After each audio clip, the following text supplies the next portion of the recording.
This is Valley News Live at noon. We're seeing rain coming down in the valley, and eventually it will turn to snow. That will make for some nasty conditions, and tracking it all is meteorologist Lisa Green. She joins us right away to check out the major weather system. Well, good afternoon. Yes, we have rain that's hitting the valley, and in some cases we have seen some snow develop and some flakes flying in the northern valley specifically. And looking around in other places in the northern valley, Devil's Lake, we've got some raindrops at least on the camera there at the Prairie Rest area. Cavalier, some rain and lower visibility. St. Vincent into Minnesota and Thief River Falls, all seeing some rain there.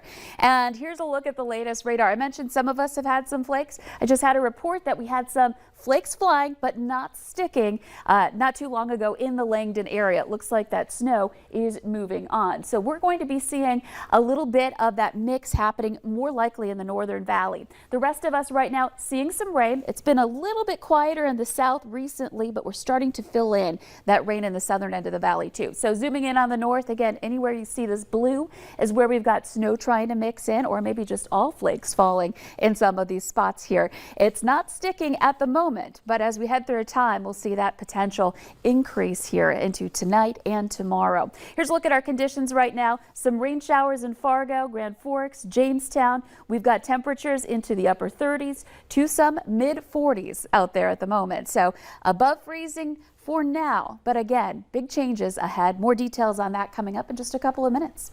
Thanks so much, Lisa. We've had a lot of breaking news this morning.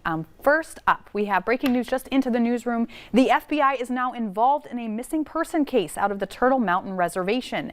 The FBI is offering a $5,000 reward for information on Stephen Longy. He was last seen leaving his home in Belcourt, North Dakota in October of 2020. Authorities are saying he's presumed dead. If you have any information on the case, you are urged to call authorities. And we have more breaking news that we've been following. Court documents now say that the man suspected of shooting another man in the head admitted to doing it.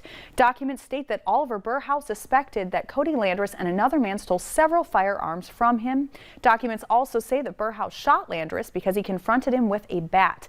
When another man arrived, documents state that the man saw Burhouse reach for a gun but attacked him to get the gun away from him. Burhouse fired 2 shots near the man's face and a struggle ensued. Burhouse was quickly detained. According to court documents, Landress was placed in a medically induced coma.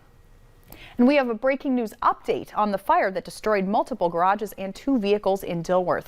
Police are now saying it was arson. The fire happened yesterday afternoon at apartments along 5th Street South. The building had to be evacuated, but no serious injuries were reported, and authorities are not saying if they have any suspects. New for you at noon, a fire seriously damaged a garage in Fargo. Crews rushed to the home in the 1200 block of 5th Street North around 10:30 this morning.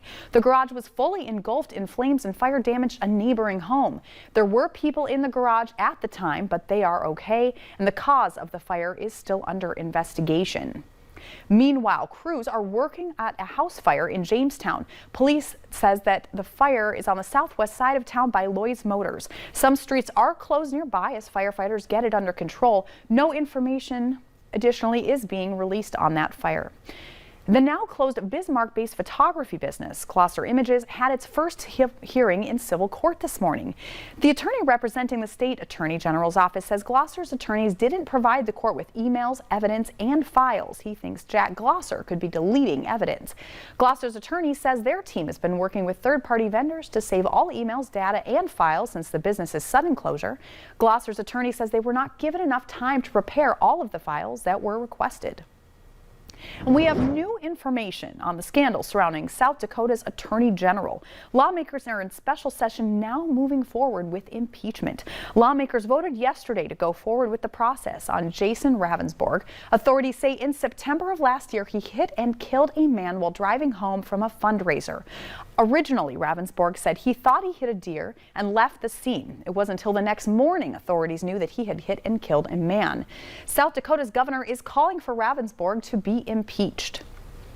And a North Dakota College athletic director is on leave following an investigation by the school. The president of Lake Region State College in Devils Lake confirmed that Danny Mertens was placed on leave on October 29th.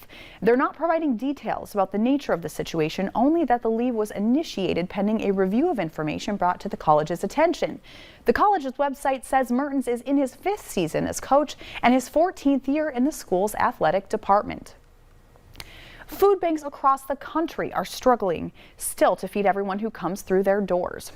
But now those same food banks are facing even greater challenges with the surging prices and supply chain disruptions. One food bank in California has to spend an extra $60,000 to meet demand. And that charity is now spending $1 million a month to distribute 4.5 million pounds of food to those in need. The 5th child tax credit payments from the IRS go out this Monday, but after that, there's only 1 month left of the extra $250 or $300 per child. And while another stimulus check seems unlikely at this point, Democratic lawmakers are looking to extend the advanced child tax credit through 2025. Coming up at noon, Christmas chaos. That could be the case if you don't start shopping for toys soon. The international supply chain is turning out to be a Grinch. But next, rain is coming down for parts of the region, and it's enough to turn into snow. Lisa Green will break it all down right after this break.